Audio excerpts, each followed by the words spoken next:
Our bodies are made of thousands of cells, each having nutritional needs. We need these cells to work together as organs that comprise the systems that keep our bodies alive and working well. The food we eat is the fuel that keeps the systems and our bodies running. Like the engine of a car, our bodies work more efficiently and we feel better when we eat the best fuel for our systems. Imagine the consequences of putting diesel fuel in an unleaded car engine.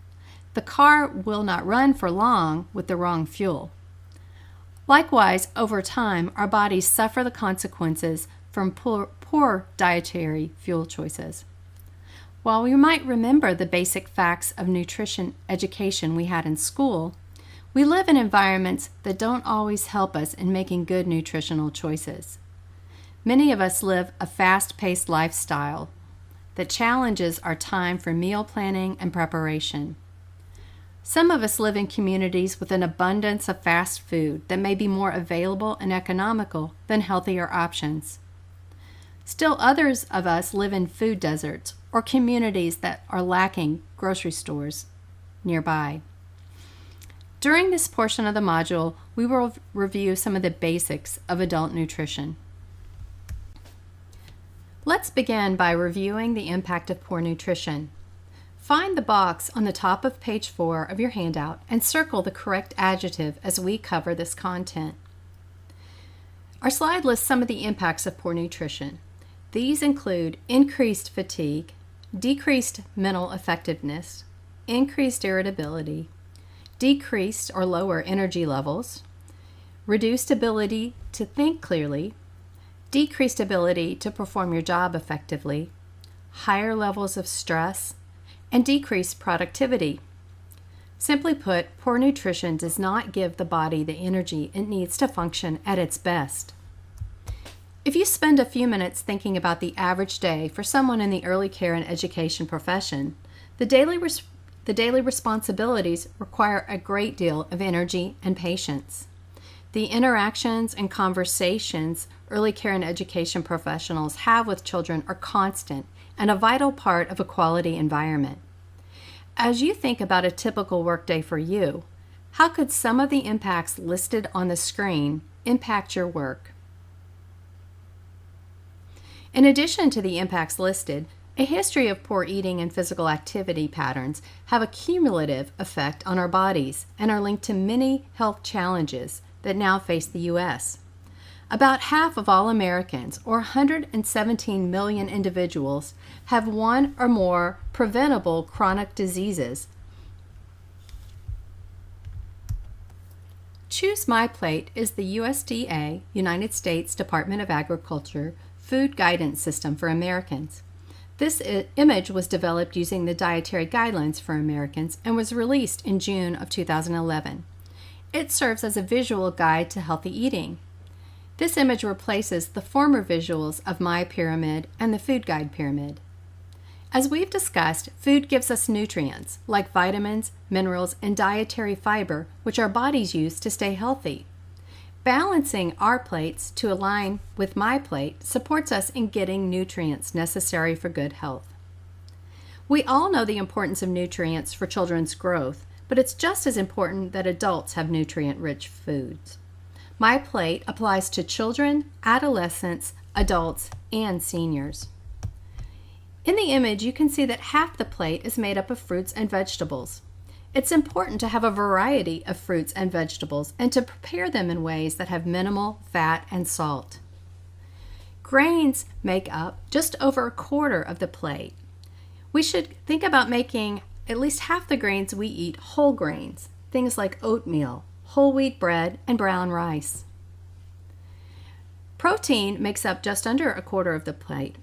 Think about going lean with your protein, things like seafood, lean meats, poultry, eggs, and beans.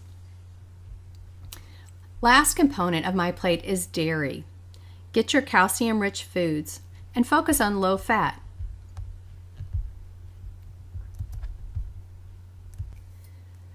Another consideration in adult nutrition is portion sizes. A recommended portion size is the amount of each food to be eaten during a meal or snack. If you eat more or less than the recommended portion size, you may either get too much or too little of the nutrients you need. Your hand can serve as a very useful tool for estimating portion sizes. Turn to page 5 in your handout and hold out a hand as we go through portion recommendations for the food groups. If you hold your pointer finger up, the distance between your first knuckle and the end of your finger is the recommendation or estimate of 1 teaspoon, and this is the serving size for oil or butter.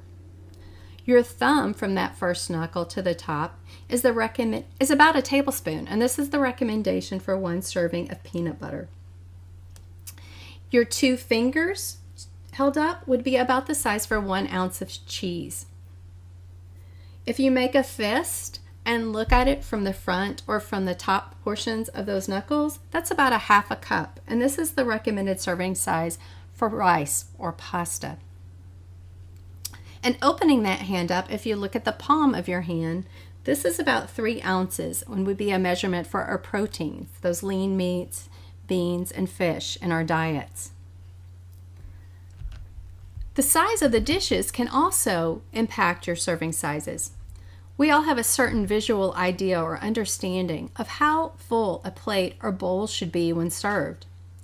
Dishes today are much larger than in the past. For example, I recently realized how oversized my serving of breakfast cereal was. After measuring with a measuring cup, I could see that a correct portion size may not look like much in my bowl. After measuring for several consecutive days, I can now eyeball a serving more accurately. If you think about restaurants today, many serve large portion sizes on oversized plates. This further distorts our understanding of correct portion sizes.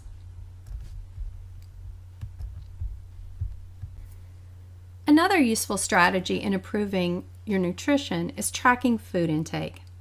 A food journal or food log captures what, when, and how much you are eating.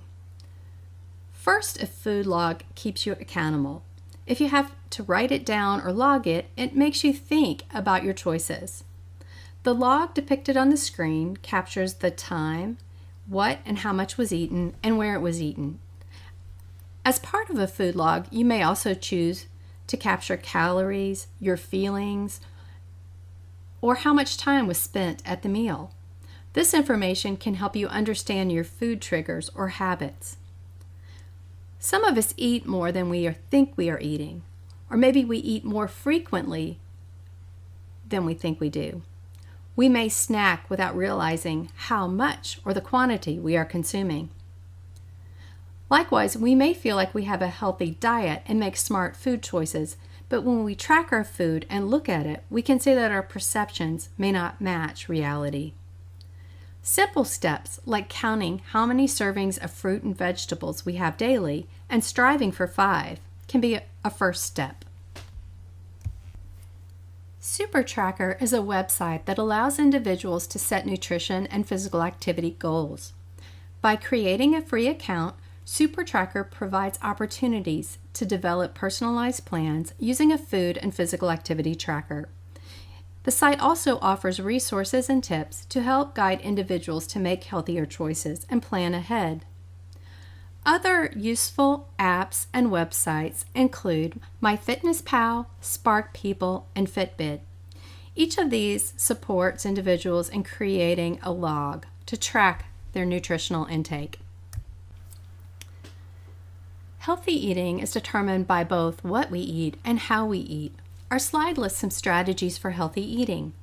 First, set up a regular pattern of eating. Spread your calories throughout the day. Doing so helps keep you from getting too hungry. Eating 3 meals each day and 1 or 2 healthy snacks is ideal. Don't skip meals, and try to eat at the same time each day. Eat slowly. Try pausing between bites, putting your fork down and taking a break. Sipping water between bites, and thinking about and enjoying the taste of your food. Eating slowly will help you. It will help you both digest your food better and be more aware of what you are eating and when you are full. Don't worry about cleaning your plate.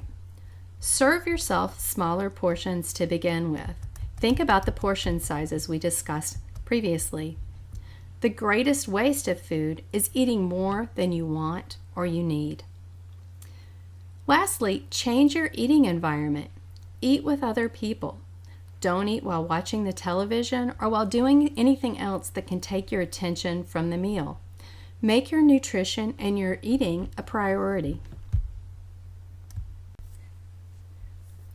The last strategy for adult nutrition we will discuss today is creating an environment where healthy eating is the easy or the only choice. Healthy foods and beverages should be readily available and in plain sight, on the kitchen counter, on the kitchen table, or in the front of the refrigerator. High-calorie foods should be less visible, wrapped in foil rather than clear wrap, and placed in the back of the fridge or the pantry. Better yet, don't buy it to begin with. If you don't have it in the house, you won't eat it. Good nutrition is a challenge today. Our world is full of highly processed foods, inexpensive, high-fat, high-sodium options that offer little real nutrition. Setting nutrition goals can be a first step. This slide depicted is captured full size on page 6 of your handout. Setting nutrition goals and keeping with the plan can be a challenging process. This USDA flyer has some suggestions on how to reach your personal nutrition goals. Small changes today can have a big impact and can motivate you to another small step in the future. What small steps could fit where you are today? You might be ready to decrease soda or sugary beverages, limit fried foods, maybe trying new vegetables. Take one day at a time. Even with the best plans, life happens and we have days that don't go as we thought they would.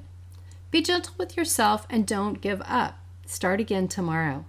You are important and your health and wellness are worth your efforts. Keep trying.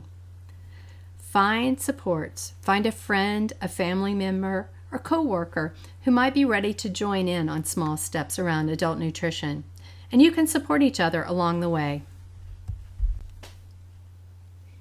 Turn to page 7 in your handout for the closing activity for this section of the module. This activity uses part of the Kentucky Proud Produce Flyer. The full flyer can be found at the link listed on the Kentucky Department of Agriculture website. Notice at the top of each column the systems in the body benefiting from the vitamins, minerals, and other nutrients found in the fruits and vegetables of that column and color. As you think about what you've eaten over the last 3 days, place a star by the fruits and vegetables you have eaten in the last 3 days. Circle the items you have never tried. Place a heart by your favorite fruit and vegetable.